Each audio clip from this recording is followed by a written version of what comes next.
Bangladesh cricket board পরিচালনা পরিষদ নির্বাচনের নামে প্রহসনকে ঘিরে যত আলোচনা ও বিতর্কের সৃষ্টি হয়েছে, যা বাংলাদেশ ক্রিকেটকে বাংলাদেশ ও পৃথিবীর কাছে বিতর্কিত করেছে। দেশের সচেতন নাগরিক ও ক্রীড়া সংগঠক হিসাবে চলমান বিশেষ পরিস্থিতিতে অন্তর্বর্তী সরকারকে সঠিক সিদ্ধান্ত গ্রহণের জন্য অনুরোধ করব। একই সাথে যে কোনো ধরনের সহযোগিতা ক্রিকেটের সাথে করতে হলে আমরা আমাদের পরিকল্পনা ও পরামর্শ দিয়ে সাথে থাকব।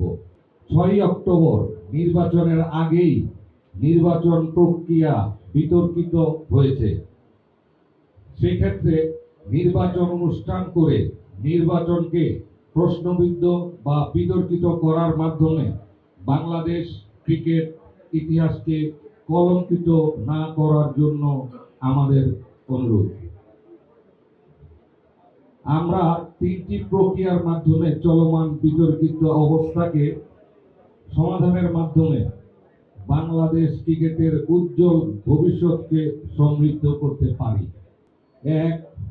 বর্তমান বাংলাদেশ ক্রিকেট বোর্ডের পরিচালনা পরিষদের সময় বৃদ্ধি করে একটি সুন্দর নির্বাচন গ্রহণের ব্যবস্থা করা যেতে পারে। 2.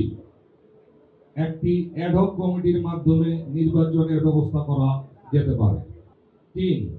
বর্তমান তফসিল বাতিল ঘোষণা করে বর্তমান নির্বাচন কমিশন অথবা নতুন নির্বাচন কমিশন অনতিবিলম্বে নতুন তফসিল ঘোষণার মাধ্যমে চলমান প্রক্রিয়ার মাধ্যমে সবার অংশগ্রহণে সুনিশ্চিত প্রক্রিয়া নিশ্চিতের মাধ্যমে নির্বাচন অনুষ্ঠান করতে পারে।